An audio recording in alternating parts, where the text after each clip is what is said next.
Section 1. You will hear a man inquiring about joining a wildlife conservation society. First, you have some time to look at questions 1 to 6 on page 2.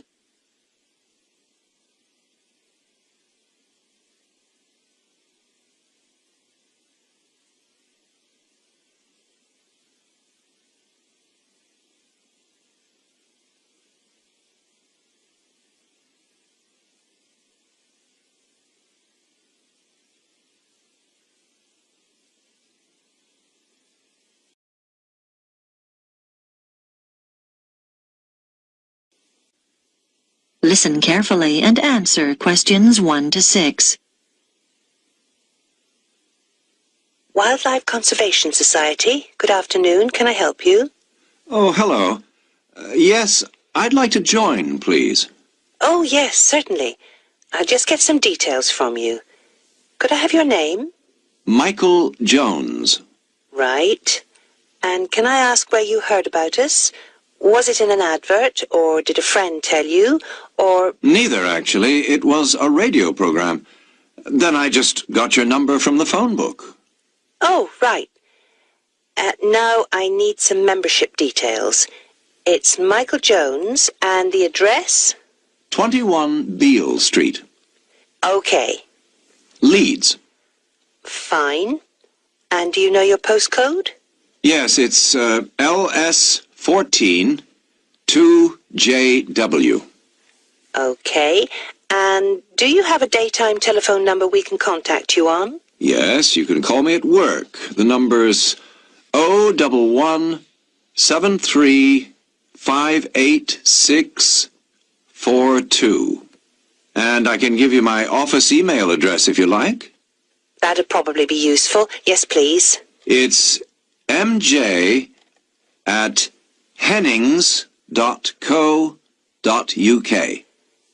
Is that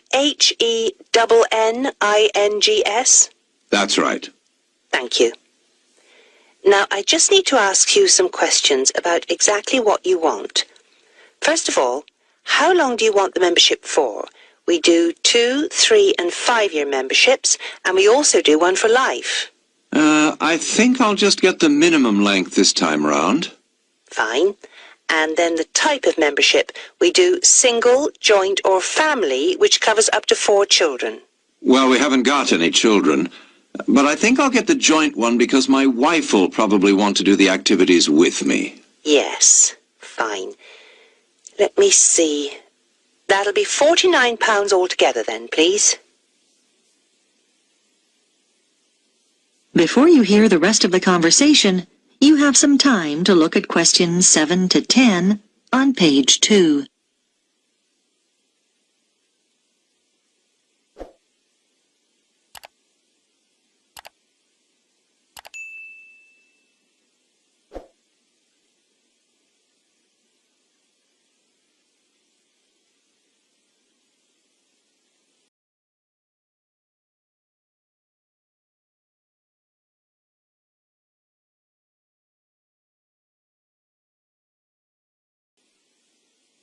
Now listen and answer questions 7 to 10.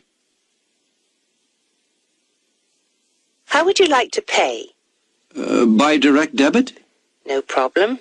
I just need your bank details. Can you give me the name first? It's the Union Bank. And now I've got your name, but I need your account number. 01 05 96 12. Okay. When would you like to start payment? Next month, on the 1st of October, or... Can you make it the 15th instead? No problem. The membership will begin then too. Is that all right? That's fine. I'll just give you a reference number in case there's any problem. Have you got a pen? Yes. It's JYZ37. And we'll be sending you an information pack within a few days. Is there anything else? Oh, yes. Could you send me an additional one? I've got a friend who's very interested. Certainly, no problem. I'll make a note of that. There's also a video we can send you if you like. There's no charge. Yes, please. That'll be great. That is the end of section 1. You now have half a minute to check your answers.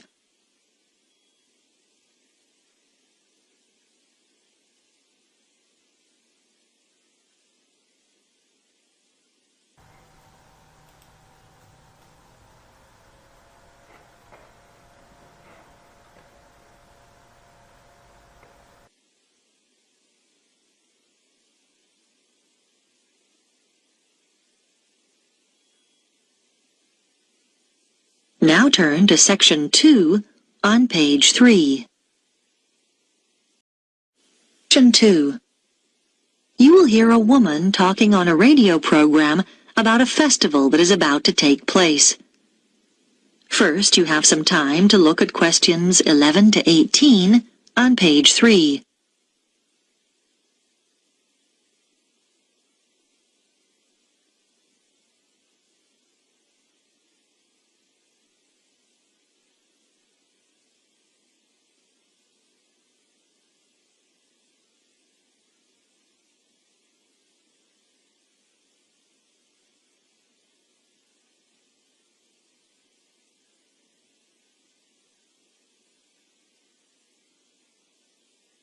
Now listen carefully and answer questions 11 to 18.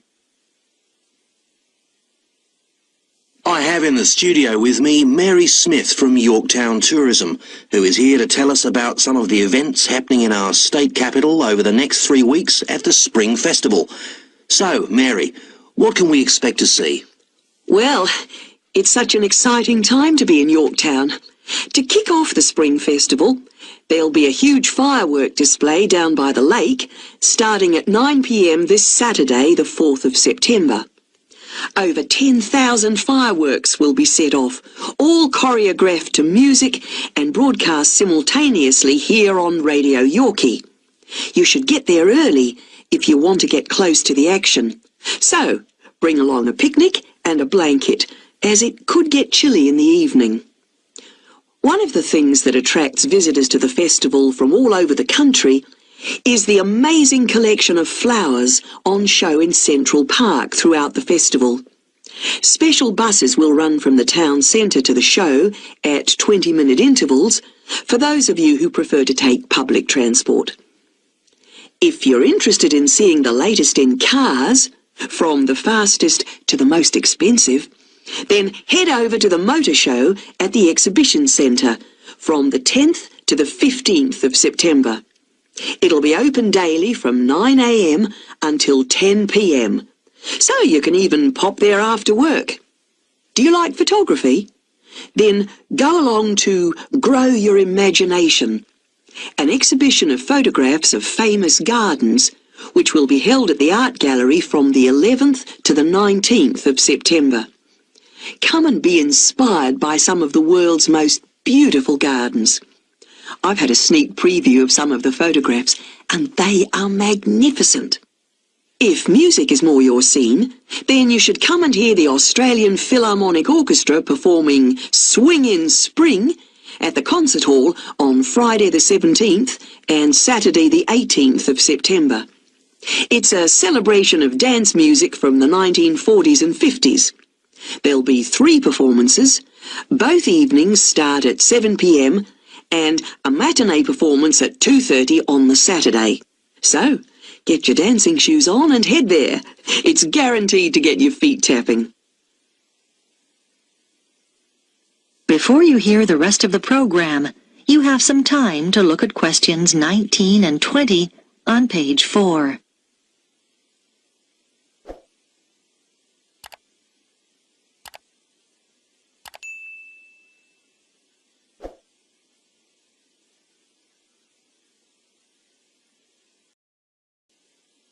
Now listen and answer questions 19 and 20. Those are just a few of the attractions on offer. But for something a little different, you could try Balloons Down Under, which is the largest gathering of hot air balloons in the Southern Hemisphere. It's well worth it, because there'll be over 25 balloons of all shapes and sizes, which is a truly amazing sight. I'm also happy to announce that one lucky person will get the chance to go up in one of these balloons absolutely free. That's the prize in our special Spring Festival competition. It'd normally cost you $200, so it's not a bad prize, eh? I'm sure you all want a chance to win, so you'll need to fill out the entry form in today's edition of the Yorktown News. Don't forget to include your phone number. And send it to Radio Yorkie. Make sure your entry reaches us by 5 p.m. on Thursday the 9th of September. Then, to see if you've won, just check out the festival's website on Saturday the 11th of September, where we'll publish the name of the lucky winner. It's such a fantastic prize, so hurry up and get your entry in. So, there you have it. Just a few of the special events happening here in Yorktown over the Spring Festival. And if you'd like any more details about the festival... That is the end of Section 2. You now have half a minute to check your answers.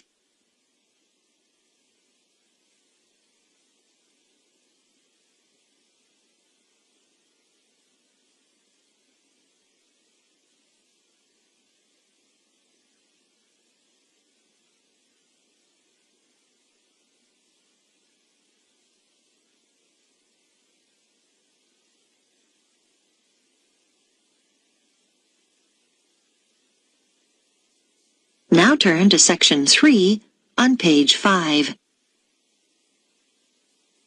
Section 3. You'll hear a student called Paul talking to a tutor about a course he is thinking of doing. First, you have some time to look at questions 21 to 25 on page 5.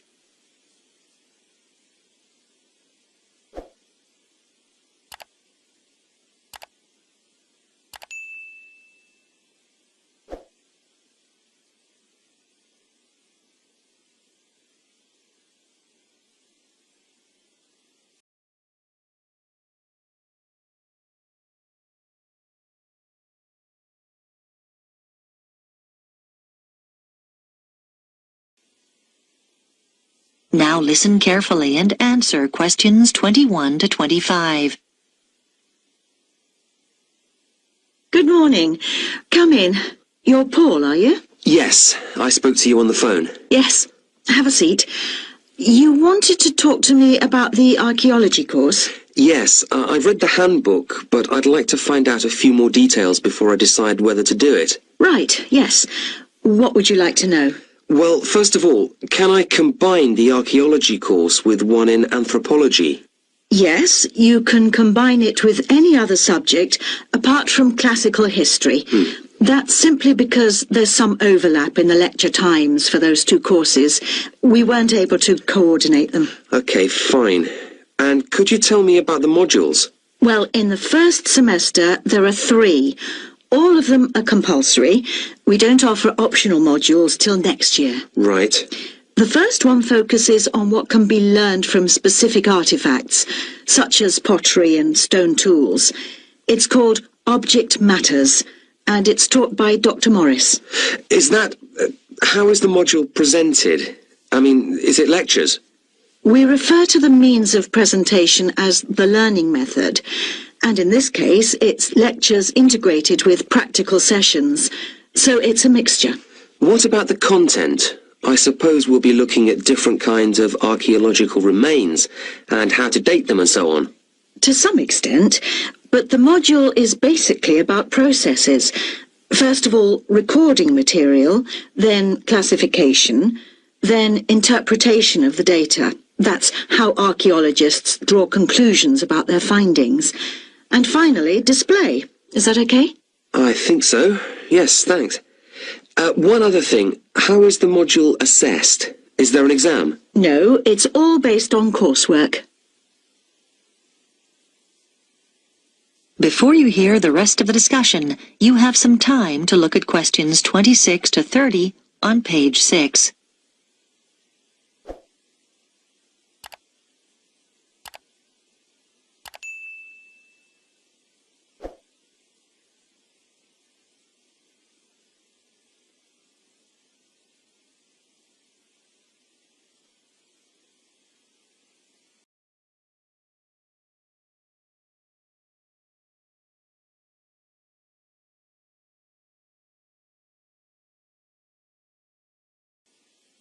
Now listen and answer questions 26 to 30. Okay. And the second module, that's the one called Towns and Cities, is taught by our department head, Professor Elliott. And, as the name suggests, the module's about the origins of built environments and how they developed. That's mainly factual then, I suppose. It is really. And for that reason, the assessment's by examination. But you may be pleased to know it's an oral rather than a written exam, and... It sounds a bit scary. Oh, no, most of our students find they actually enjoy it, so don't worry too much. Okay. And then the title of the third module is Method and Science. And in that, Dr. Thompson will be introducing you to the standard techniques used in archaeological fieldwork and analysis. Things like excavating and dating. What about the learning method for this module? Are there any lectures, or is it all laboratory work? Oh, it's half lab work and half seminars. There aren't any lectures. Then, right at the end of the module, you'll take part in a site survey. The date for that is week beginning the 10th of March, but I can't tell you the location yet. That'll be announced later. But I think you'll find it very useful. Yes, I know someone who went on that last... That is the end of section 3. You now have half a minute to check your answers.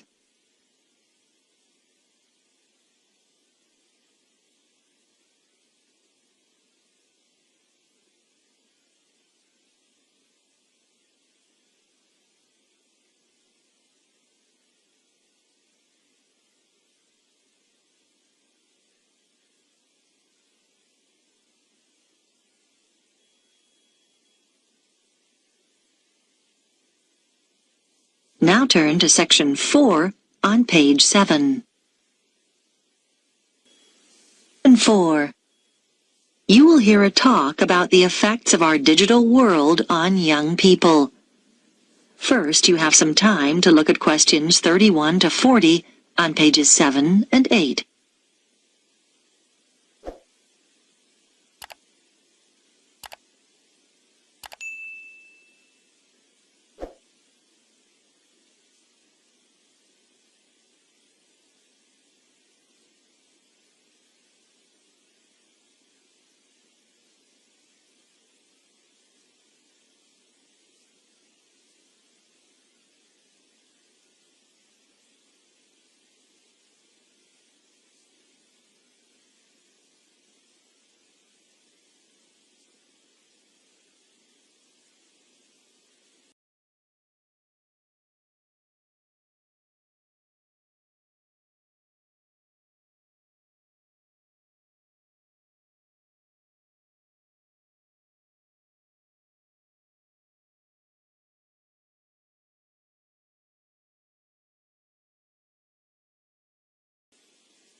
Now listen carefully and answer questions 31 to 40.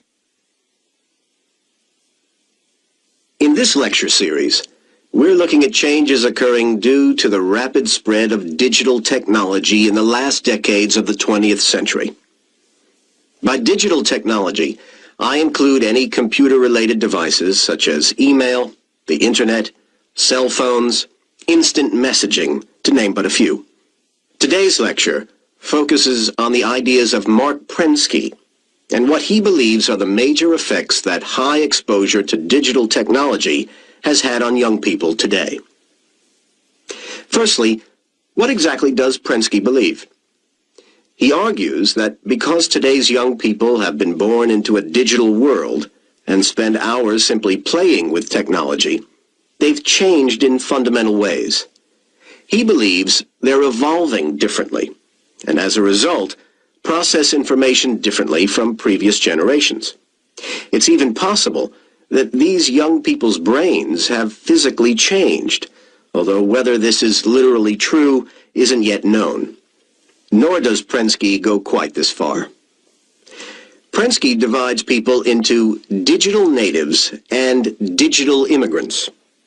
Today's young people are the digital natives, and they belong in this new digital age because they were born into it and grew up as native speakers of the digital language of computer technology, whereas digital immigrants are those born in the generations before the digital age. Just as those who learn a second language often retain their foreign accent, the immigrants are usually, in varying degrees, not quite as effective at speaking the digital language as the natives are. For example, they're more comfortable finding phone numbers using a phone book or looking up information in an encyclopedia, rather than using the internet as a primary source of information. Prensky calls this the digital accent. Another example of the digital accent is scanning a manual for a computer program rather than assuming the program itself will teach you how to use it. Basically, people with a digital accent have never really stopped relying on their original non-digital means of sourcing information.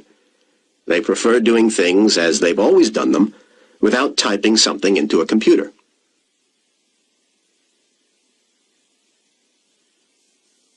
Prensky predicts that due to all this, changes are in store, mainly in the area of education.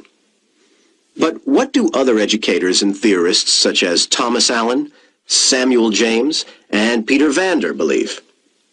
Samuel James, from Sydney University, agrees with Prensky's predictions.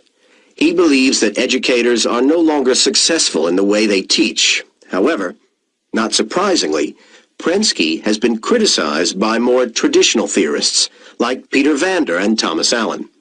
They disagree with many of Prensky's assertions. Vander argues that a typical classroom is more varied than Prensky believes, with students coming from a range of backgrounds. He maintains that a large percentage of these students are not necessarily proficient with technology, and not all students today fit the one stereotype. And Allen adds that even though most students today have easy access to technology, some just don't find the digital medium appealing. James disagrees, though. He believes that all today's students do share the same basic interest in and knowledge of digital technology. However, James believes our younger students can communicate with their digital immigrant teachers and can still learn using methods which have proven to be successful in the past. James's theories are taken a step further by Allen, who recognizes that both digital immigrants and natives have to deal with vast amounts of information in today's electronic society. Allen maintains that while most young students are proficient in playing computer games and using the web in quite basic ways, they're not used to using the computer at advanced levels. For example, to conduct complex information searches, which are so necessary for university study today. Irrespective of Allen's research, James believes it's possible for computer games to play a major role in making classroom learning more stimulating, and he cites many instances where this would be possible today. However, Vander asserts that rather than focusing on developing games, we should think of better ways to assist teachers, because no computer program comes close to doing what a human teacher does every day. That is the end of Section 4. You now have half a minute to check your answers.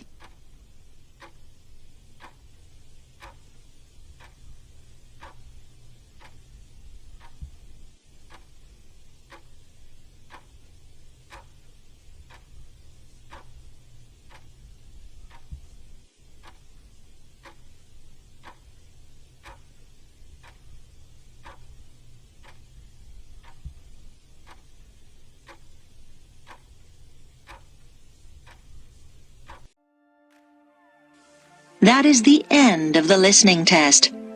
You now have 10 minutes to transfer your answers to the listening answer sheet.